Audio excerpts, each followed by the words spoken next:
நாதஸ்வரங்கள் மங்கள தேரில் மணக்கோலம் வர்ணஜாலம் வானிலே மலர்களே நாதஸ்வரங்கள் மங்கள தேரில் மணக்கோலம் வர்ணஜாலம் வானிலே.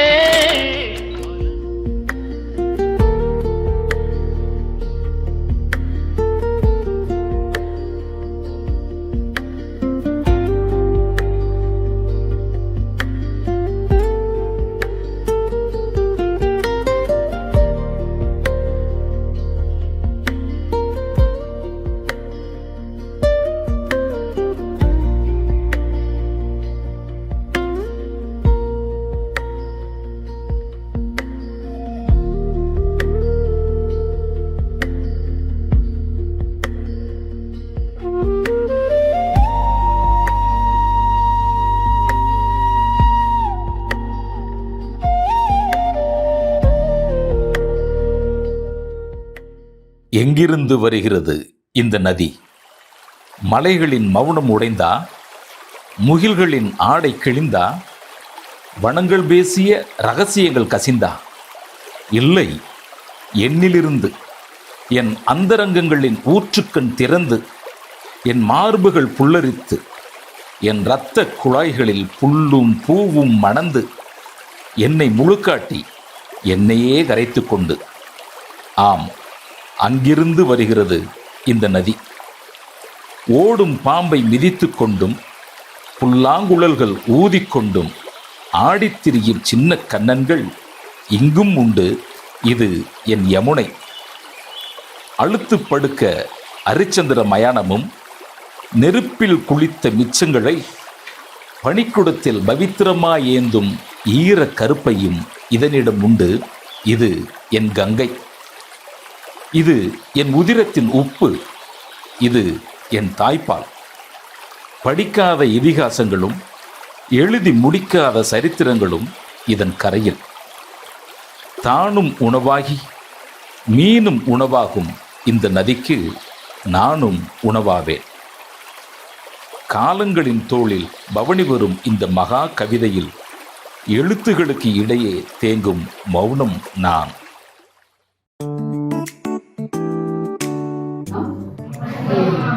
இன்று நமது பொள்ளாச்சி பகுதியில் புகழ்பெற்ற கவிஞர் திரு சிற்பி பாலசுப்ரமணியம் ஐயா அவர்கள் இயற்றிய இளந்தமிழே என்னும் பாடலை இன்று படிக்க இருக்கிறோம். இவர் பன்முக திறமை கொண்டவர். கவிஞர், இதழாசிரியர், விரிவுரையாளர் போன்ற பல முகங்கள் கொண்டவர்.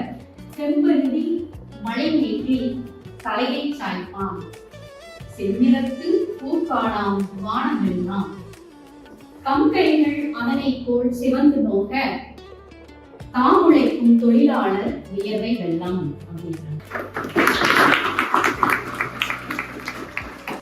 என்னுடைய தந்தையார் ஆஜானுபாகுவான தோற்றமுடையவர். 6 அடிக்கு மேல் உயரமாக இருப்பார். அவர் முருகனை பற்றி அமைந்த நூல்களை, கந்தர் அந்தாதியை, கந்தர் அனுபூதியை, கந்தர் சஷ்டி கவசத்தை, இவைகளை எல்லாம் பாடுவதிலே ஈடுபாடு உடையவர். இசையிலும் அவருக்கு நாட்டம் உண்டு. அம்மாவை பொறுத்தவரையில் பாசம் பொங்கும் ஒரு அமுத கலசம் போன்றவர் என்னுடைய அம்மா. மிகுந்த உழைப்பாளி. பண்ணையில் பாடுபடுகிற மக்களோடு சேர்ந்து தானும் களை எடுப்பார். அங்கே இருக்கக்கூடிய மற்ற பணிகளை எல்லாம் தானும் ஒரு அந்த கோரிக்கார பெண்களோடு இணைந்து பணியாற்றுவார். அதனால் கிராமம் முழுவதும் இருக்கிற பெண்கள் அவரிடத்தில் மிகுந்த அன்பு பாராட்டுவார்கள். அதனால் நான் என்னுடைய வாழ்க்கை குறிப்பில் குறிப்பிட்டிருப்பது போல அவருக்கு 2 இடங்கள் கோயில்களாக அமைந்திருந்தன. ஒன்று அடுப்பங்கரை, இன்னொன்று மாடு கட்டும் கட்டுத்தரை. சின்ன வயதில் என்னை சில பேர் சேது என்று அழைப்பார்கள். என்னுடைய உறவினர்களில் பெரும்பாலானோர் நடராஜ என்று தான் அழைப்பார்கள். தகப்பனார் முருக பக்தர் ஆகையினால் அவர் பாலசுப்ரமணியம் என்று எனக்கு பெயர் வைத்திருந்தார். நானாக வைத்துக்கொண்ட பெயர் சிற்பி. அப்படி நடராஜ என்று அழைக்கப்படுகிற காலத்தில் தான் நான் பள்ளியிலிருந்து பள்ளி கல்வி பிடிக்காமல் என்னுடைய உறவினர் கிராமத்துக்கு நான் போனேன். கல்வியினுடைய அருமை தெரியாத காலம். பொள்ளாச்சியில் இருக்கிற நாராயணா டாக்கீஸில் 6 மணி காட்சியை பார்த்துவிட்டு பிறகு 10 மணி காட்சியையும் பார்த்தேன். அதுதான் 2வது ஆட்டம். அது முடிந்த பிறகு பொள்ளாச்சி சந்தையிலிருந்து கேரளா போகிற வண்டிகள் மேற்கே போய் கொண்டிருந்தன.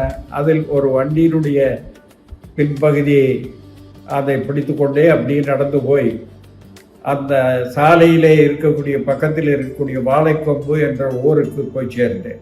சில பேர் 2வது ஆட்டக்காரர் என்று பெயர் வைத்திருந்தார்கள். பள்ளிக்கூடத்தில் படிக்கிற காலத்திலேயே புத்தகங்களினுடைய வாசிப்பு என்னை கவர்ந்திருந்தது. கல்கண்டு, கல்கி, விகடன் ஆகிய பத்திரிகைகள் எங்கெல்லாம் பார்க்க நேர்கிறதோ அங்கெல்லாம் வாங்கி படிக்கிற பழக்கம் எனக்கு ஏற்பட்டது. நூலகத்தில் இருந்து மிக சிறிய ஆங்கில நூல்களை கொண்டு வந்து மாணவர்கள் படிப்பதற்கு கொடுப்பார்கள். அதனாலும் நான் படிக்கக்கூடிய ஒரு வாய்ப்பை பெற்றேன். ஜமால் முகமது கல்லூரியிலே 2 ஆண்டுகள் இடைநிலை வகுப்பு படிக்கிற காலத்தில் தான் தமிழ் மொழியில் இத்தனை செல்வங்களா, தமிழ் மொழியில் இப்படிப்பட்ட படைப்புகளா என்ற ஆச்சரியம் எனக்கு ஏற்பட்டது. பாரதியார் கவிதைகள், பாரதியார் கட்டுரைகள், பாரதியார் கதைகள் என்ற 3 பெரும் தொகுதிகள். அதுதான் என்னுடைய வாசிப்பை மிகவும் விரிவாக்கியது. திராவிட முன்னேற்ற கழகத்தினுடைய தலைவராக இருந்த அறிஞர் அண்ணாவினுடைய நூல்கள் என்னை மிகவும் கவர்ந்தன. ரோமாபுரி ராணிகள், 2வதாக கம்பரசம், இது மாதிரி புத்தகங்கள் எல்லாம் அங்கே திராவிட பண்ணை என்ற ஒரு பதிப்பகம் இருந்தது. அங்கிருந்து தான் வெளியிடுவார்கள். சிதம்பரம் அண்ணாமலை பல்கலைக்கழகத்தில் நான் என்னுடைய கல்வியை தொடர்ந்த போது தமிழ்நாட்டினுடைய சிறந்த நூலகங்களில் ஒன்று அண்ணாமலை பல்கலைக்கழகத்தில் இருந்தது. நான் இரவு 9 மணி வரை அந்த ரெஃபரன்ஸ் லைப்ரரியில் இருக்கிற புத்தகங்களை தனியாக சென்று அமர்ந்து வாங்கி படிப்பேன். அப்படி படித்தேன். அந்த படிப்பு தான் என்னுடைய வாழ்க்கையில் எனக்கு பெரிய துணையாக அமைந்தது. சிந்திக்கிற பொழுதெல்லாம் ஓடி வந்து உதவி செய்கிற நூல்களை அங்கிருந்து நான் கற்க முடிந்தது. அதாவது பொள்ளாச்சி எம்ஜிஎம் காலேஜில் நான் வந்து செக்ரட்டரியான செயலர்னு சொல்லுவோம். அப்போ அவர் வந்து தமிழ் துறையில் பேராசிரியர். அவர்களுக்கும் எனக்குமான தொடர்பு என்பது பசுமையாக இருக்கிறது. 1963ஆம் ஆண்டு முதலில் அவரை நான் சந்தித்தேன். மயிலஞ்சந்தை திடலில் பாரதிதாசன் அவர்கள் கலந்து கொண்ட கவியரங்கத்தில் சிபிஐயா அவனுடைய சந்திக்கிற வாய்ப்பு எனக்கு கிடைத்தது. பிறகு கலை இலக்கிய பெருமன்றத்தினுடைய 2 நாள் மகாநாட்டில் ஜீவா அவர்கள், பாலதண்டாயம் அவர்கள் எல்லாம் கலந்து கொண்டார்கள். அந்த நிகழ்ச்சியின் போதும் சிற்பி அவர்களை நான் சந்தித்து உரையாடும் வாய்ப்பு எனக்கு கிடைத்தது. பாவேந்தர் பாரதிதாசனிடத்தில் எனக்கு கல்லூரியில் படிக்கிற காலத்திலிருந்து பேரன்பு இருந்தது. அவரை காண வேண்டும் என்று அவர் நூல்களின் மூலமாக அவரை தரிசிப்பது என்று நான் அதை கருதினேன். அண்ணாமலை பல்கலைக்கழகத்தில் படிக்கும்போது தான் முதல் முறையாக அவரை பார்க்கின்ற வாய்ப்பு ஏற்பட்டது. அதனை தொடர்ந்து என்னுடைய முதல் தொகுதியான நிலவு பூவை அவருடைய வாழ்த்துக்களோடு வெளியிட வேண்டும் என்று நான் ஆசைப்பட்டேன். அவரை பார்ப்பதற்காக அந்த வீட்டுக்கு சென்றோம்.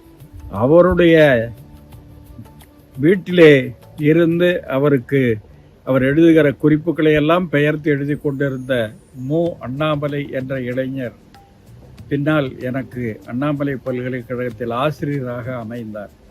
அவரை சொல்லி அறிமுகம் செய்து கொள்வதற்காக அண்ணாமலை பல்கலைக்கழக பேராசிரியர் மு. அண்ணாமலையினுடைய மாணவன் நான் என்று அறிமுகம் செய்து கொண்டேன். அப்படி அறிமுகம் செய்து கொண்ட உடனே வந்த வேலை என்ன என்று கேட்பதற்கு முன்னால் பக்கத்தில் வா என்று என்னை அழைத்து தன்னுடைய நீண்ட யானை துதிக்கை போன்ற 2 கரங்களாலும் என்னை அணைத்து கொண்டு, அப்படியானால் நீ என்னுடைய பேரன் என்று சொல்லி என்னுடைய நெற்றியிலே முத்தமிட்டார். அதுதான் எதிர்பாராத முத்தமாக எனக்கு அமைந்தது. அவர் எதிர்பாராத முத்தம் என்ற ஒரு காவியம் எழுதினார். என்னுடைய நெற்றியிலும் இன்னொரு முறை அந்த காவியத்தை அவர் எழுதினார் என்று சொல்ல வேண்டும். அவருடைய படைப்புகளில் இருக்கக்கூடிய சூழலியல் சிந்தனைகளை உங்களோடு பகிர்ந்து கொள்ளலாம் என்று நினைக்கிறேன். ஒரு கவிஞன் சமூகத்திற்கு எதை விட்டு செல்கிறார் என்பதில்தான் அந்த கவிதையின் ஆயுட்காலம் இருக்கின்றது. இயற்கையை பாடாத கவிஞர்கள் இல்லை, இயற்கையை பாடாதவர்கள் கவிஞர்களே இல்லை என்று சொல்லும் அளவிற்கு அயலக கவிஞர்களிலிருந்து நம்முடைய சங்க இலக்கிய கவிதைகளிலிருந்து எல்லாவற்றிலும் இயற்கையை பாடாதவர்கள் எதுவும் இல்லை. அதில் பத்மஸ்ரீ சிற்பி ஐயா அவர்களும் விதிவிலக்கு அல்ல. அவர்கள் எழுதிய 40க்கும் மேற்பட்ட நூல்களில் என்னை மிகவும் கவர்ந்த வரிகள் அணைகள் உடையட்டும் ஆறுகள் பாடட்டும் என்ற 2 வரிகள் உலகளாவிய சூழலியல் சிந்தனைகளை, அணைகள் கட்டுவதால் ஏற்படுகின்ற பிரச்சனைகளை எல்லாம் உள்ளடக்கிய 2 வரிகளாக கவிஞர் கொடுத்திருக்கிறார். ஆறுகள் பாடட்டும் என்றால் ஆறுகளின் சுற்றி இருக்கக்கூடிய பல்லுயிர்கள் மூலம் ஏற்படுகின்ற நாதங்கள், அவர்கள் எழுப்புகின்ற குரலோசைகள் எல்லாம் சேர்ந்துதான் அந்த பாடல். தண்ணீரின் ஓசையும் பறவைகளின் ஓசையும் காணுயிர்களின் ஓசையும் அங்க மனித புழக்கங்களால் ஏற்படுகின்ற ஓசைகள் எல்லாம் சேர்ந்து ஒரு ஆற்றின் பாடலாக இருக்கின்றது. காசிக்கு போவதால் பயன் என்ன? கங்கையின் கம்பீரம் பார்க்க மேலே மேலே கானகம் போ. உள்ளூர் குளங்கள் ஏரிகளை எல்லாம் தெள்ளத் தெளிந்த கண்ணாடிகளாய் ஆக்கு, மானசரோவர் போல.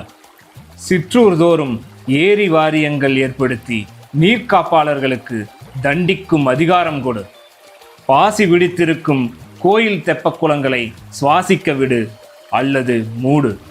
மலைகளுக்கு யாத்திரை போவதை நிறுத்து. மலைகளை சாமி என்று இருந்த இடத்திலிருந்தே கும்பிடு. ஆறுகள் ஒவ்வொன்றையும் அந்தந்த மக்கள் ஆண்டுக்கு ஒரு முறை மாமலர் தூவி மலரணி விழாவாக கொண்டாடி மகிழ வழிசை. மணல் கொள்ளைக்காரர்கள் நதிகளின் கொலைகாரர்கள். ஆற்றுப்படுகையில் அவர்களை நிறுத்தி நித்தமும் 1000 சவுக்கடி கொடு.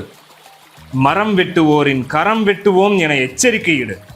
நகரத்து பூங்காக்களை விரிவுபடுத்தி குறுங்காடுகளை எங்கும் பரப்பு. வனம் வளம் வருவதை பள்ளி பிள்ளைகளுக்கு பாடத்திட்டமாக்கு. தண்ணீர் போல எளிய என் கவிதைகளுக்குள் அலைகளை சிருஷ்டிக்கும் ஆற்றலும் நுரைகளை பிரசவிக்கும் நொய்மையும் சேர்ந்தே இருப்பது எனக்கு தெரியும். சூரிய தீண்டலும் சந்திர தொடுதலும் பட்டு தெரிக்கும் பிரகாசமின்றி மாயமான் தழுக்குகள் என்னிடம் இல்லை. என் பெயர் ஜே. மஞ்சுளா தேவி. நான் சிற்பி ஐயாவின் மாணவி. முதுகலை பட்டம் முடித்தவுடனே பாரதியார் பல்கலைக்கழகத்தில் எம்ஃபில் PhD 2க்கும் என்னுடைய வழிகாட்டி கவிஞர் சிற்பிதான். ஒரு மாணவி என்பவர் ஒரு வழிகாட்டியின் மகளாக மாறிவிட முடியும் என்பதைத்தான் அவரிடம் படித்த பெண் குழந்தைகள் அத்தனை பேரும் நாங்கள் உணர்ந்திருக்கிறோம். இது மிகப்பெரிய எனக்கு ஆச்சரியமாக இருக்கும். எந்த நொடியில் அப்படி மாறினோம் என்றே தெரியாது. தன்னுடைய மாணவர்களை அவர்கள் பார்க்கும் பார்வையிலேயே ஒரு பரிவு, ஒரு தாய்ப்பறவையின் பாசம் அத்தனையும் பிரதிபலிக்கும். வேண்டுமானால் நீங்கள் அடுத்த முறை அவரிடம் படித்த யாராவது ஒரு மாணவரிடம் பேசும்போது பாருங்கள், அப்படியே ஒரு தாய்ப்பறவையின் சாயல் உங்களுக்கு அவரின் கண்களிலே தெரியக்கூடும். இவ்வளவு அன்பு ஒரு மனிதர் செலுத்த முடியுமா என்று நான் இந்த 94 வியந்து கொண்டே இருக்கிறேன். 35 வருடங்களாக எனக்கு ஒரு வழிகாட்டியாக, வாழ்வின் வழிகாட்டியாக திகழ்ந்து கொண்டிருப்பவர் கவிஞர் சிற்பி பாலசுப்ரமணியம் அவர்கள். Sirpi as a human being, Sirpi as a teacher, Sirpi as an academic administrator, கடைசியில் Sirpi as a research scholar. நான் கல்லூரியில் புகுமுக வகுப்பு படிக்கும் பொழுது எனக்கு ஆசிரியராக, தமிழ் ஆசிரியராக வந்தார். அதிலிருந்து என்னுடைய ஈடுபாடு அவருடன் மிகவும் அதிகமாகியது. பிறகு கல்லூரி நாட்களில் எனக்கு மிகவும் விருப்பமான, பிரியமான ஆசிரியராக நானும், அவருக்கு பிரியமான மாணவராக நானும் விளங்கினோம். அவர் புன்னகைக்குன்னு நிறையா செஞ்சுருக்கிறாரு. வானம்பாடி இதழ் புன்னகை ஆரம்பிக்கிறதுக்கு ஒரு முன்னோடின்னு சொல்லலாம். எப்போவுமே புன்னகைக்கு ஒரு ரொம்ப விருப்பமாக புன்னகையோட விருது வழங்கும் விழா மற்றும் புன்னகையோட விழா எல்லாத்துலேயும் ரொம்ப ஆர்வமாக கலந்துக்குவார். நிறையா புது புது யுக்திகள் சொல்லிக் கொடுப்பாரு. புன்னகை இந்த அளவுக்கு வளர்ந்துருக்குன்னா அதுக்கு அவரோட முக்கியமான காரணம் அவரோட பங்களிப்பு. ஒரு நெருக்கடியான ஒரு போராட்ட காலம்னு ஒன்று வந்தது. அந்த சமயத்தில் சிற்பியை தலைவராக போட்டான். அதாவது ஆசிரியர் கழகத்தினுடைய தலைவராக சிற்பி. அப்போது செயலராக இருந்தவர் வானவராயர். யோசிச்சு பாருங்கள், அருட்சல் ஒரு பக்கம், அவர் தான் தலைவர், செயலர் இவர், சிற்பி. எப்போதும் அருட்செல்வர் மேடையில் பேசும்போது சிற்பியை எங்கள் ஊர் மாப்பிள்ளைன்னு சொல்லுவார், பெருமையாக பேசுவார். அந்த அளவுக்கு ஒரு உறவு பண்பாடு எல்லாம். சிற்பிக்கு ஒரு நெருக்கடி. ஏதாவது ஆசிரியர் சங்கம் அழைப்பு விடுக்கும்போது, வேண்டுகோள் விடுக்கும்போது அதை நடத்த வேண்டிய பொறுப்பெல்லாம் சிற்பி கையில் இருந்தது. இதுக்கிடையில் விமர்சனங்களெல்லாம் எப்படி அப்படின்னா, சிற்பி நிர்வாகத்துக்கு ரொம்ப வேண்டியவர், அவருக்கு ஒரு சோதனை, என்ன செய்வார் பார்க்கலாம் அப்படின்னு. அவர் நல்லது செஞ்சால் கூட அதை விமர்சனம் பண்ண மாட்டாங்க. அப்படியாப்பட்ட காலகட்டங்கள்லங்க ரொம்ப ரொம்ப திறமையாக, சாதுரியமாக, எதை எப்போ சொல்லணுமோ எடுத்து சொல்லணுமோ சொல்லி நிர்வாகத்தை கன்வின்ஸ் பண்ணி, அதனால் ஆசிரியர்களுக்கும் நிர்வாகத்துக்கும் எந்த விதமான ஒரு தவறான அபிப்பிராயம் இல்லாதபடி ஒரு ஒற்றுமையோடு இருக்கிற மாதிரி அந்த சங்கத்தை ஒரு 3 ஆண்டு காலம் ரொம்ப திறமையாக வழி நடத்தின ஒரு பெருமை சிற்பி அவர்களுக்கு உண்டு. நான் கவிஞர் சிற்பி அவர்களிடம் கல்லூரியிலே தமிழ் படிக்கவில்லை என்றாலும் கூட, ஒரு நேரடியான மாணவன் இல்லை என்றாலும் கூட, அவரிடம் தமிழ் மட்டுமல்லாது கலை, இலக்கியம், அரசியல், சமூக நீதி போன்ற பல்வேறு பாடங்களை கற்றுக்கொள்ளும் வாய்ப்பு கிடைத்தது. அன்றிலிருந்து இன்று வரை அவரிடம் பாடம் கற்றுக்கொள்ளும் மாணவர்களில், ஒரு 100கணக்கான மாணவர்களில் நானும் ஒருவனாக இருப்பதிலே நான் மிகவும் மகிழ்ச்சி அடைகிறேன். எங்கள் அனைவரையும் இந்திய சோவியத் கலாச்சார கழகம், கலை இலக்கிய பெருமன்றம் என்ற அமைப்புகளின் கீழ் எங்களை ஒருங்கிணைத்தார். கவிஞர் சிப்பியையா அவர்களின் தலைமையிலே நாங்கள் பணியாற்றிய அனுபவம் எங்களை செழுமைப்படுத்தியது. எங்கள் மனங்களிலே முற்போக்கு சிந்தனைகளை விதைத்து எங்கள் மனங்களை செழுமைப்படுத்தியது, மேன்மைப்படுத்தியது. எனக்கு நிறைய ஆசான்கள் இருக்காங்க. எனக்கு தொடக்கப்பள்ளி என்றால் தென்னை பள்ளிக்கூடமாக இருந்த காலத்தில் அந்த பள்ளிக்கூடத்தை நடத்தி கொண்டிருந்த மாரிமுத்து பிள்ளை, அவர் வாடா அப்படின்னு கூப்பிட்டு, நாளை காலையிலேருந்து பள்ளிக்கூடத்துக்கு வந்துடணும் அப்படின்னு சொன்னார். பொள்ளாச்சியிலேருந்து ஒரு பையும் ஸ்லேட்டும் வாங்கி கொண்டு வந்து கொடுத்தாரு. அப்போ முதல் ஆசான் அவர் தான். ஆங்கிலம் சொல்லிக் கொடுப்பதற்காக ஃப்ரெட்ரிக் என்ற ஒரு ஆசிரியர் வந்தார். ஜமால் முஹம்மது கல்லூரியில் என்னுடைய பேராசிரியராக இருந்த அப்துல் கஃபூர் தான் தமிழினுடைய அழகும் இனிமையும் எப்படிப்பட்டது என்று தன்னுடைய பேச்சினால் உணர்த்தியவர். உண்மையில் நான் தமிழாசிரியராக ஆனதுக்கு காரணம் அப்துல் கஃபூர் தான். தமிழ் இலக்கியம் படிப்பதற்காக போன இடத்துல 2 ஆசிரியர்கள் எனக்கு வழிகாட்டிகளாக இருந்தார்கள். ஒருத்தர் மீனாட்சி சுந்தரம். ஒரு ஆசிரிய பணியில் இருக்கக்கூடியவர்கள் எப்படி நேர்மையும் வாய்மையும் தூய்மையும் உடையவர்களாக இருக்கணுங்கிறதுக்கு அடையாளமாக இருந்தார். காமி ஐயா என்று நாங்கள் அழைப்போம் அவர். 2வது ஆசிரியர் அண்ணாமலையை குறித்து நான் ஒரு புத்தகம் வெளியிட்டிருக்கேன். காதலித்து வாழத்தான் இளமை, காதல் கற்கண்டை சுவைக்கத்தான் உள்ளம். இந்த மோதி வரும் காதலெல்லாம் பாடுவதற்கு நான் தயங்க மாட்டேன்னு சொல்கிற மாதிரி, அந்த காலத்தில் காதல் பாடுறதுங்கிறது ஒரு பெரிய தடை இருந்த காலத்தில் இப்படி சொல்லுவார் அவர். மோதி வரும் என் காதல் உணர்ச்சி எல்லாம் பாறையிலே விட்டெறிந்த முட்டை போல தகர்ந்து போச்சுன்னு அந்த உவமைகளெல்லாம் புதுசாக சொல்லுவார். நான் கவிதை இன்னைக்கு எழுதுறேன்னு சொன்னால் அண்ணாமலை அதற்கு முக்கியமான ஒரு காரணம். இந்த இறகு தொகுப்பை பார்க்கும்போதுதான் எனக்கு தெரிந்தது அவர் தன்னுடைய 15வது வயதிலிருந்து கவிதை எழுதி கொண்டிருக்கிறார். அப்படி பார்த்தால் அவருக்கு இந்த 90வது வயதில் அவருடைய கவிதைக்கு பவள விழா கொண்டாடி கொண்டிருக்கிறோம் என்றுதான் பொருள். சார்பில் இப்போ தேன்மிட்டாய் அப்படிங்கிற ஒரு சிறார்களுக்கான சிற்றுதல் ஒன்று ஆரம்பிச்சிருக்கோம். அதில் அந்த சிற்றுதலை வெளியிட்டு அதில் ஒரு சிறப்பான பங்களிப்பும் செஞ்சுருக்காரு.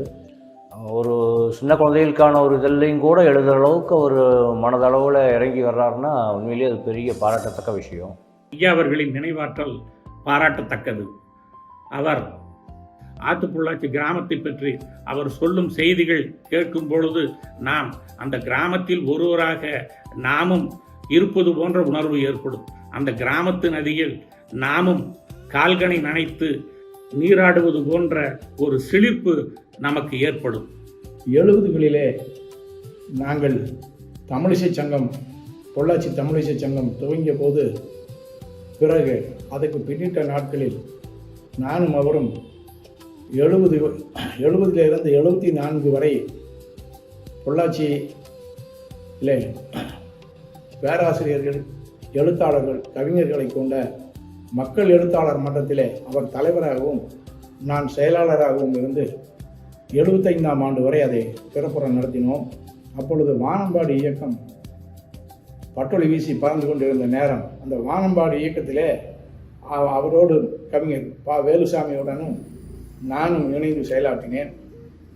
என் மகஜே என்பது காசர்கோடு என்ற வட கேரளாவிலே இருக்கக்கூடிய காசர்கோடிலே எண்டோசல்ஃபான் என்ற ஒரு ரசாயனத்தை கருவேப்பிலைக்கு மேலாக ஒரு பூச்சிக்கொல்லி மருந்தாக அடிக்கும் பொழுது அவை உண்ட மனிதர்களுக்குள் ஏற்பட்ட தாக்கங்களை குறித்த ஒரு விரிவான ஆவணமாக இந்த நூல் இருக்கிறது. 68ஆம் ஆண்டிலே நான் கல்லூரியிலிருந்து வெளியே வந்த பிறகு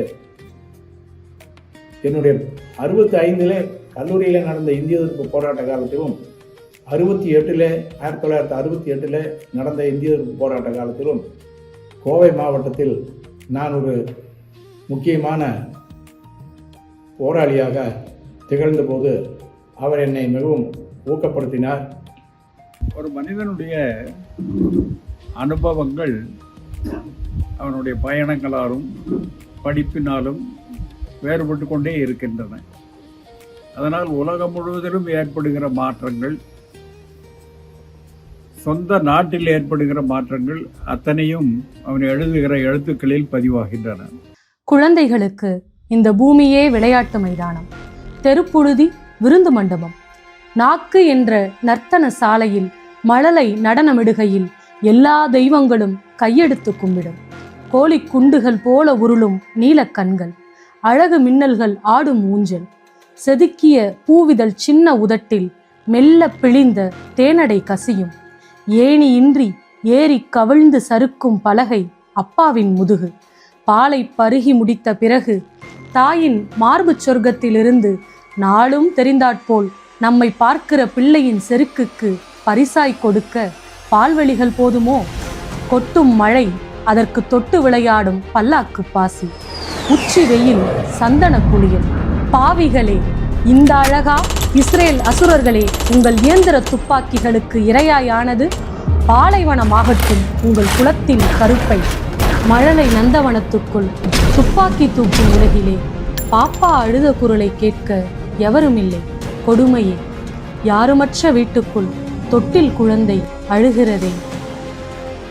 கோவை ரயில்வே ஸ்டேஷன் எதிர்புறம் கிருஷ்ணபவன் என்ற ஒரு உணவு விடுதி, சிற்றுண்டி சுவையாக இருக்கும். நான் பாசாரதி வந்தால் நாங்கள் அங்கு உணவருந்த செல்வோம். அப்படி ஒரு சிற்றுண்டி அருந்தி கொண்டிருந்த பொழுது சிற்பி அவர்கள் இளைஞராக இந்த அரும்பு மீசையுடன் நாப்பா அவர்களால் எனக்கு அறிவு செய்து நாப்பா அவர்கள் அறிவு செய்து வைத்தார். இஞ்சோட்டு நட்புகள், எஞ்சோட்டு கவிஞர் எவ்வளோ பேர், கவிஞர் மீரா, கவிஞர் பாலா, புயரசு, மேத்தா, அவ்வளோ பேரும் சந்திக்கும் களமாக நடந்தது. சக கவிஞர்களுக்கு, படைப்பாளிகளுக்கு உரிய மரியாதை இல்லை என்றது சிற்பி அறக்கட்டளை துவங்கி இவர்கள் அனைவருக்கும் விருதுகளை வழங்கினார். சாகித்யாளர் தருவதற்கு முதல்ல சிற்பி விருது வழங்கப்பட்டுவிட்டது. இது எனக்கு ரொம்ப பிடித்தது கைதியன், பூஜ்யனின் சங்கிலி, கைதியன் முடிச்சு வரணும். கடலூர் சிறையில் பாரதியை, வஉசி அந்த சந்திக்கிற நிகழ்வை சிற்பி சொல்லியிருப்பார். அப்படி ஒரு அவ்வளோ இதாக இருக்கும். மனைவியும் குடும்பமும் குழந்தைகளும் அமைவதற்கு முன்னாலேயே புத்தகங்களை காதலித்திருக்கிறோமே, அதுதானே முதல் காதல். அதுக்கு பிறகுதானே இதெல்லாம் வந்து சேருகிறது. ஆகவே புத்தகங்களின் காதலே குடும்பத்தை விட, உறவுகளை விட, நண்பர்களை விட மேலானது. ஆனால் அந்த முதல் முறை பார்த்த அதே பிள்ளைகள் இப்பொழுதும் அதே பிள்ளைகள், அந்த எளிமை, அதற்கேற்ற அவருடைய துணைவியார், குடும்பம், மகிழ்ச்சி, அவருக்கு தமிழ் இலக்கிய உலகம் எந்த அளவுக்கு கடமைப்பட்டிருக்கிறது என்று சொல்ல முடியாது. என்னுடைய துணைவியார் அரங்கநாயகி நான் எதிர்பாராத ஒரு துணைவியாக இருந்தாலும் எதிர்பார்க்காத அளவுக்கு பல சிறப்புகளை உடையவராக விளங்கினார். முதலாவதாக அவர் என்னுடைய குடும்பத்தின் முழு பொறுப்பையும் ஏற்றுக்கொண்டார். நானோ வாரந்தோறும் அல்லது முடிந்தவரையிலும் 2 நாட்களுக்கு ஒரு முறையாவது சொற்பொழிவுகள், இலக்கிய பயணங்கள் என்று போய்கொண்டிருந்தேன். அது என்னவென்றே அவருக்கு தெரியாது. ஆனால் ஒரு முறை கூட ஏன் போகிறீர்கள் என்று அவர் கேள்வி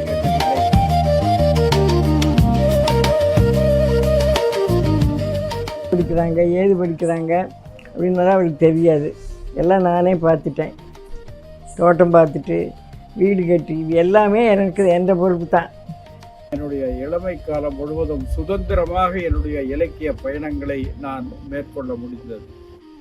ஒரு 20 வயசுலேருந்து எனக்கு ஐயா பார்த்துக்கோங்கிறான். தோட்டம் போனாலும் கவனிச்சுக்குவேன்.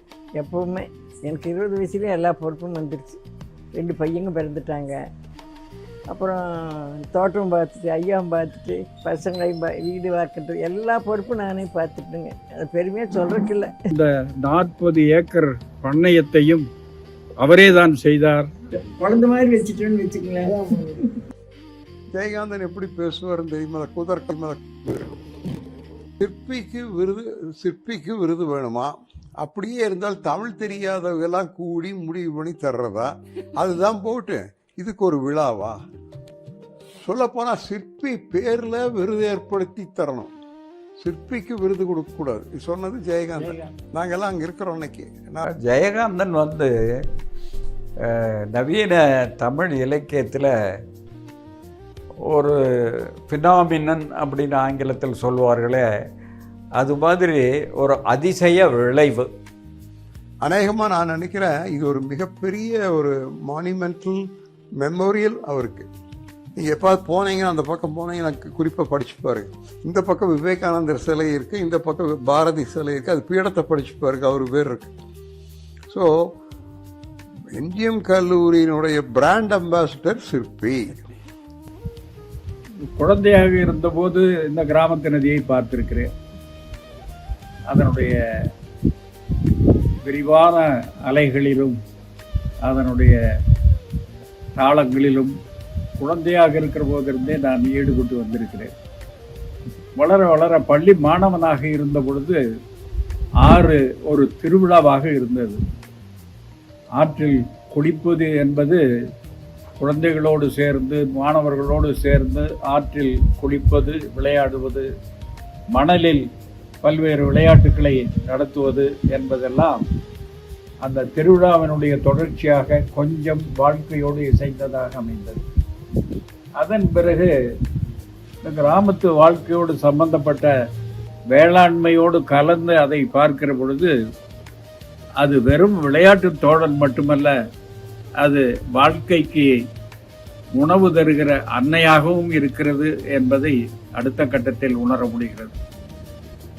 வேறு ஊர்களுக்கு வேலைக்கு போய் இந்த ஆற்றிலிருந்து விலகி வாழக்கூடிய சந்தர்ப்பங்களில் எல்லாம், அதாவது நகர்ப்புறங்களில் வாழ்கிற பொழுதெல்லாம் பெருமூச்சு விட நேருகிறது. ஏனென்றால் இயற்கையினுடைய அழகும் மிக சுதந்திரமான காற்றும் எப்பொழுதும் சில்லென்று குளிர்ந்து குளிக்கவா என்று அழைக்கிற அழைப்புமாக இருக்கக்கூடிய நதியை விட்டு பிரிந்திருப்பது என்பது ஒரு ஆசானை விட்டு அல்லது ஒரு காதலியை விட்டு பிரிந்து போவது போன்ற ஒரு துக்கத்தை தரக்கூடியது. இதை விட பொள்ளாச்சிக்கு 3 அடையாளம் உண்டு.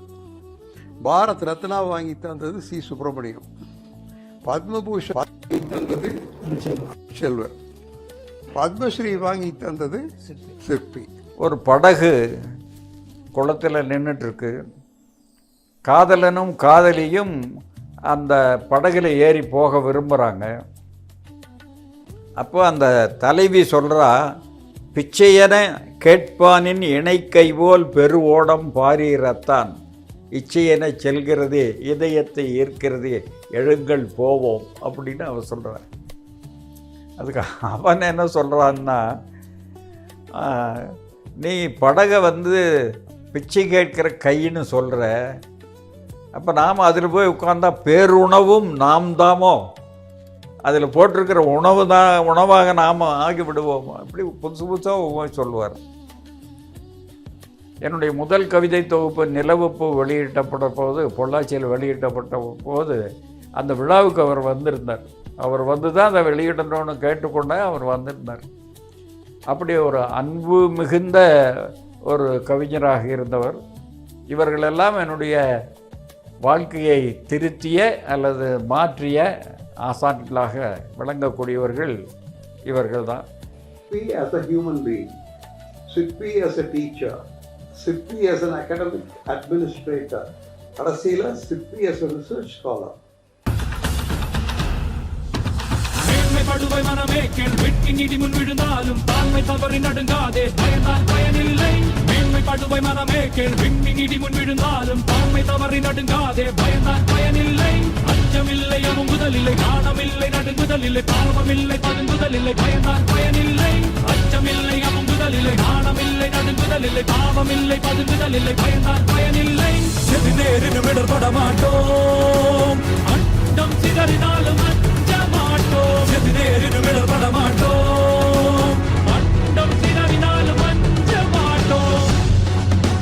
சிற்பி, தமிழ் செதுக்கும் சிற்பி, தமிழேந்தும் சிற்பி. இந்த கிராமத்து நதி ஓடைகள் பல கேட்டவை, மேடைகள் பல பார்த்தவை.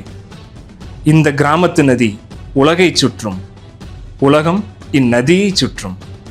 இது ஒரு கிராமத்து நதிதான், ஆனாலும் முகந்து தீரா கடல்.